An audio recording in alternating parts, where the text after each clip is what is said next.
The story takes place in an American setting, overflowing with guns and bullets. The criminals in this case were excellent Marine Corps veterans. They mastered the use of every type of weapon. They also possessed extremely sophisticated coordination tactics. Even when they faced a heavily armed SWAT team, these robbers did not waver. Relying on their expert marksmanship and tightly coordinated tactics, they made it impossible for the SWAT team to approach. They even caused continuous casualties for the police force. However, a robber is still a robber. They had to retreat as fast as they could. A prolonged confrontation with the police did not benefit them at all.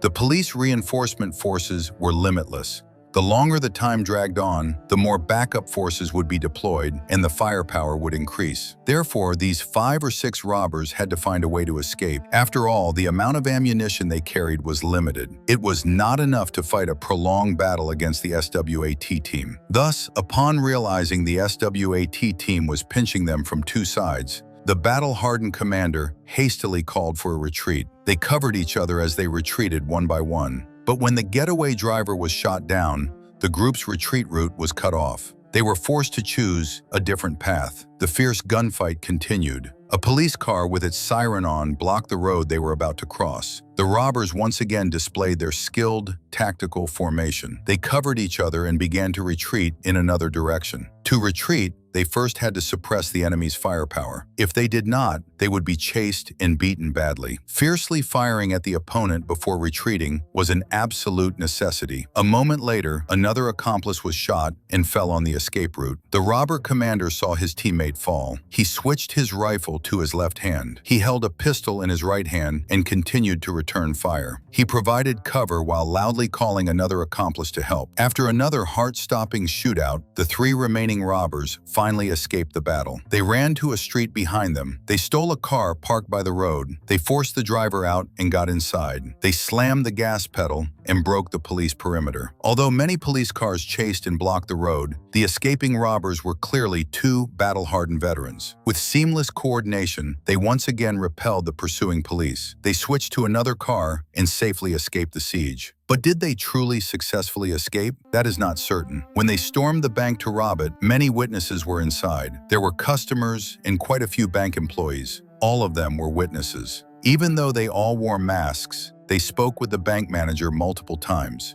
It was hard to guarantee that their vocal characteristics would not be distinguished by experts. Among them, a female employee recognized the commander's voice and stole another look at him. Because of this, the police began a thorough investigation that very night. The FBI even dispatched Special Agent Frank from Washington to specifically handle this case. After all, a large-scale robbery using automatic weapons and a protracted shootout with a SWAT team was extremely rare in the United States. When Frank and the FBI agents began interviewing, they could not avoid questioning the bank employees. When they questioned the female employee who secretly looked at the robber, she only said that all she saw were guns. She had no other impressions.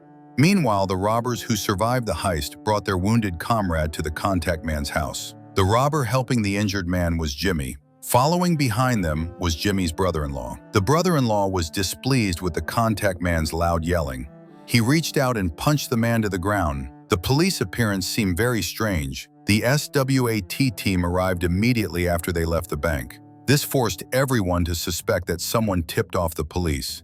The contact man was Bill. He swore he did not leak the news. Jimmy and the brother-in-law listened to Bill's explanation and realized Bill was also innocent. Right now, they had a more urgent matter to handle. They needed to launder the stolen cash as soon as possible. Who could handle that much cash all at once? Bill did have this connection. He told Jimmy that a neo-fascist gang could exchange the cash for Jimmy. However, they demanded a very high commission fee, up to 40%. While they discussed the matter, the room door suddenly burst open. It was that bank employee who was Jimmy's wife, Ava. When she saw her brother-in-law was also present, she rushed forward and attacked him. Jimmy quickly hugged Ava to stop her. That is right, the mastermind of this bank robbery was Jimmy. He robbed the bank to get money for his daughter's illness. The bank they robbed was also where his wife worked. Jimmy struggled greatly to explain everything clearly to Ava. When the couple returned to the room, the brother-in-law already finished discussing the next action plan with Bill. They would take the wounded Gandhi to Clarence to seek treatment first. After that, they would find the black gang to exchange the stolen cash. When the two brothers agreed and prepared to leave, Ava also expressed her opinion. She did not feel comfortable leaving Jimmy with her brother. The brother was a troublemaker. Whenever he lost his temper, he would implicate Jimmy. Regarding Ava's desire to go along, the brother-in-law's attitude was contrary to Jimmy's. He agreed to let her follow. He said Ava could help them on the road. While speaking, he tossed the car keys to Ava, telling her to be the group's personal driver. But when everyone left Bill's place, the brother-in-law turned back and warned Bill one more time. If the two brothers were betrayed again, he would immediately return to kill Bill's entire family. At the same time, he required Bill to immediately contact the gang in Clarence to tell them to prepare the money for the exchange. Because this bank robbery caused a huge shock, news about the heist was constantly broadcast on television. It updated the citizens with the latest developments. It reminded everyone to be vigilant and report any suspicious people or vehicles to the police immediately. The black gang in Clarence was also monitoring the news. Soon they received a call from Bill. The business opportunity had arrived. The police also found the SUV that Jimmy and his accomplices abandoned. After questioning the police who pursued the car, they knew that 3 robbers escaped, one of whom was wounded. At the same time, Jimmy and his group finally arrived in Clarence. They left Ava in the car. Jimmy, led by his brother-in-law, knocked on the door of a house. The person who opened the door was Clarence. Clarence was a combat medic when the brother-in-law was in the service. When he saw someone injured, Clarence immediately told them to bring the wounded man inside. Clarence had a kind appearance and lived with his mother. However, his medical skills were excellent. Jimmy and the brother-in-law did not have time to wait for the results here. They still had a very important task to do. Jimmy received a phone call from Bill at this moment. Bill told them bad news. He said the gang heard the news about the bank robbery. Therefore, they increased the money laundering fee. From the usual 40% commission rate, they immediately raised it to 70%. In other words, $100 that Jimmy stole could only be exchanged for $30. Although Jimmy was very dissatisfied with this malicious price increase, they did not have time to bargain with the gang now. Therefore, he was forced to accept that price. While Jimmy was on the phone, the brother-in-law was also speaking softly with Clarence. Clarence said the bullet that hit Gandhi's shoulder traveled down to his chest and abdomen. Gandhi's condition was very bad. He did not have enough confidence that he could save Gandhi's life. The brother-in-law quietly slipped a wad of cash into Clarence's hand. The intention was very clear. If something unfortunate happened, tell Clarence to dispose of Gandhi. Just as Jimmy walked in, he noticed the wad of cash Clarence was holding.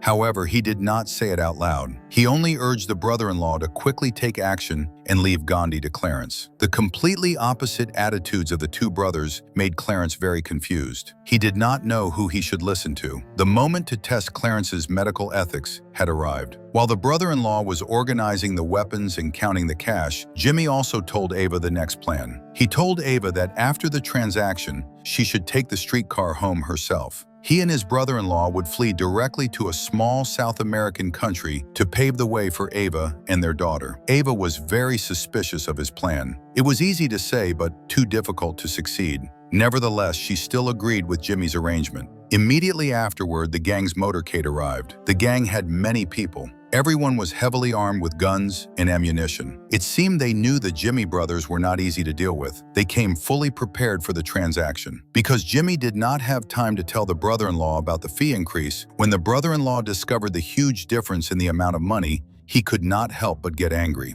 After Jimmy worked hard to persuade him, the brother-in-law finally calmed down and agreed to proceed with the transaction at the new price. But the robbers did not know that this was entirely a delaying tactic by the brother-in-law. Waiting for them to drop their guard and begin the transaction, the brother-in-law suddenly pulled out a gun. He shot and killed the gang leader standing in front of him. Following that, Jimmy was also forced to open fire. He did not have time to blame his brother-in-law. Instead, he focused on shooting down the gang members who were still standing. The submachine gun spewed continuous bursts of bullets. It took the lives of the people opposite him. Although Jimmy acted very quickly, one gang member escaped the alley. Even though Jimmy spotted him in time and chased after him, the guy still got away. The brother-in-law shot the leader one more time. He knew that the news of gangs killing each other would soon spread.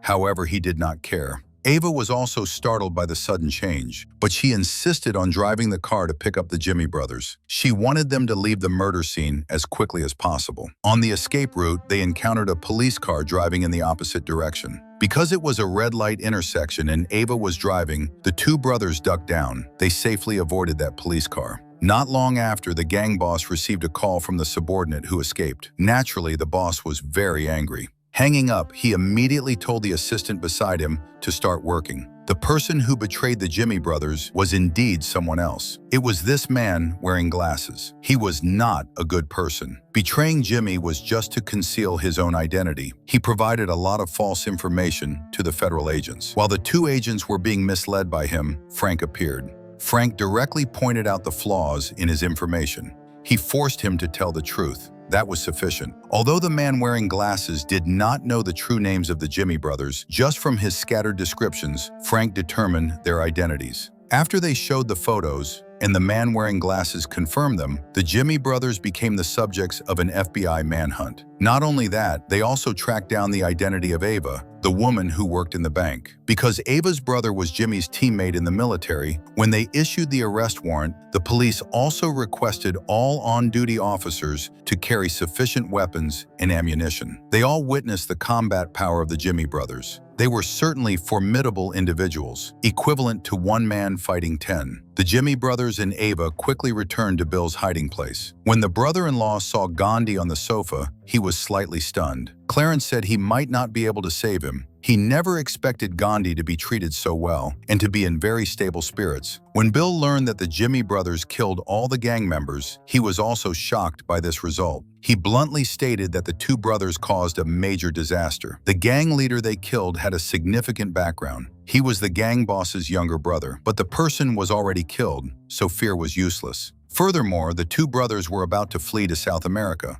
No matter how powerful the gang was, they might not be able to find them. But Jimmy was truly harmed too much by this brother. Many times his recklessness complicated matters. Therefore, Jimmy spoke very cold words to his brother. Once they successfully escaped, they would go their separate ways and never meet again from now on. The brother-in-law felt heartbroken hearing Jimmy's desperate words. He could not help but argue a few words with Jimmy. Just as the two brothers started bringing up old issues and fighting, the room door suddenly burst open. A group of gang members rushed in, holding weapons. It was the gang that transacted with Jimmy. They did not know the names or whereabouts of the Jimmy brothers, but they knew Bill. They never expected to intercept the Jimmy brothers here. Bill was about to explain something, but the half-faced leader shot him in the head. Following that, the gang members knocked Jimmy unconscious. At this time, the FBI also made a major breakthrough. They found the Jimmy brothers. The past of the two men was completely uncovered. Even Ava's past was thoroughly investigated. The next thing they needed to do was study how to find and arrest the Jimmy brothers.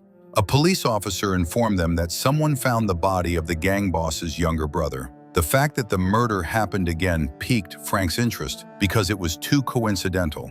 To the sound of Ava's calls, the Jimmy brothers woke up from unconsciousness. The three of them, plus Gandhi, were tied up in various ways. Although the brother-in-law quickly rubbed the rope on his wrist, he was tied to a post. He did not know the condition of the rope at all. The situation for all four of them was very bad. Not long after, the gang boss arrived. This man had a powerful demeanor. Even though the dead person was his younger brother, he remained very calm. Jimmy knew this type of person was the most dangerous. Therefore, he hastily begged the boss, asking him to release the innocent Ava. But the boss was still the boss. He was completely unaffected by Jimmy's words. He still conversed casually with Jimmy. He did not look like a murderous devil at all. But after hearing the brother-in-law's story, the boss revealed his ferocious look. He told his subordinates to bring out the prepared weapon of destruction for everyone to see. In a large container filled with sulfuric acid solution, he planned to use this acid to deal with Jimmy and the others. That way, Jimmy and his accomplices would not even leave a bone fragment behind.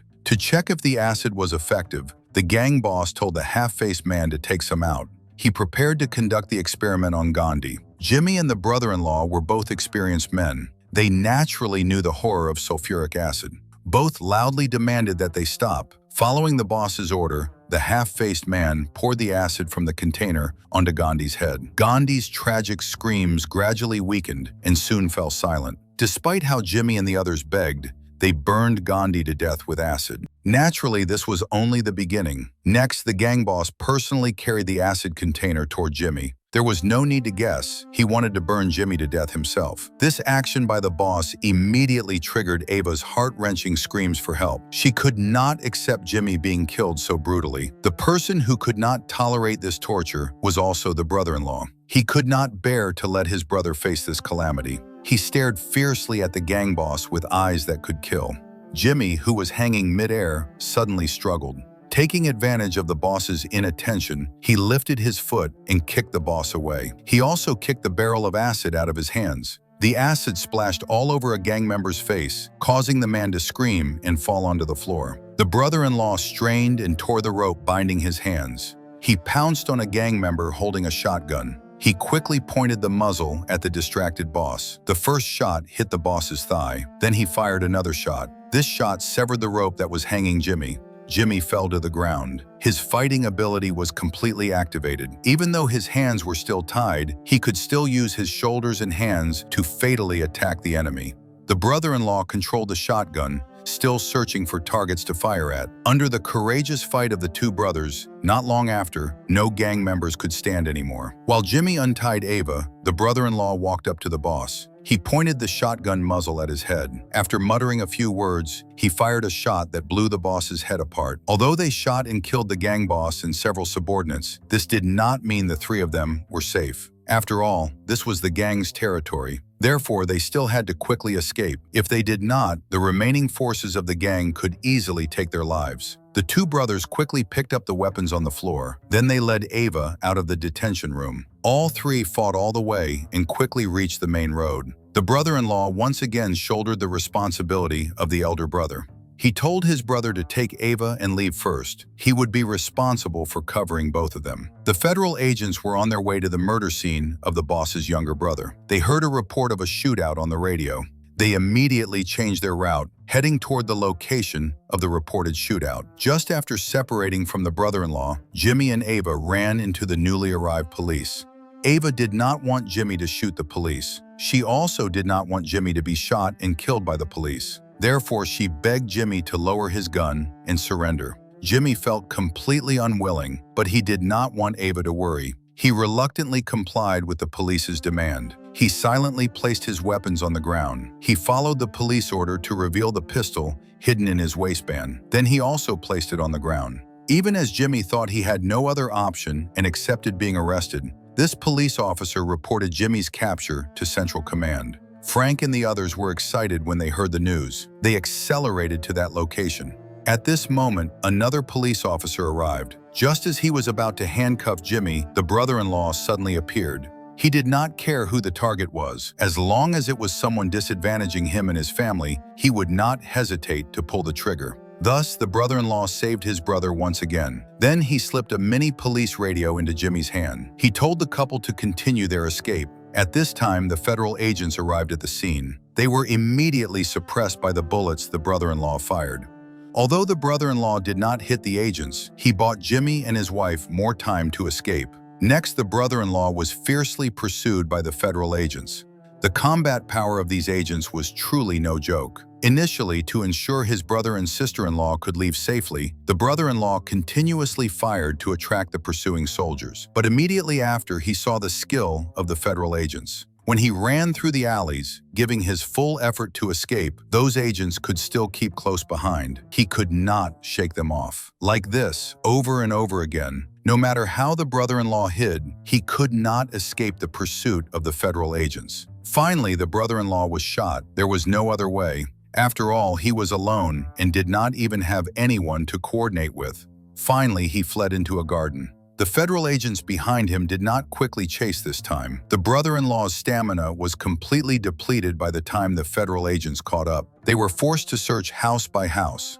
Not long after, an agent discovered the blood trail the brother-in-law left on the ground. After he called for backup, he fell into the brother-in-law's hands. The agent became a hostage for him to negotiate with the federal agents. When the brother-in-law pushed the hostage onto the street to confront the other agents, the arriving police cars truly gave him hope of escape. But hope, after all, was just hope. He might not fear the muzzles facing him. However, he could not guard against the muzzles out of sight because Frank appeared in the shadows and shot him unexpectedly. The brother-in-law fell down. He felt unwilling but also relieved when he heard Frank ask about his brother's whereabouts. He knew that Jimmy successfully escaped. Therefore, he told Frank that his brother was dead. The story almost ends here. Jimmy and Ava truly escaped.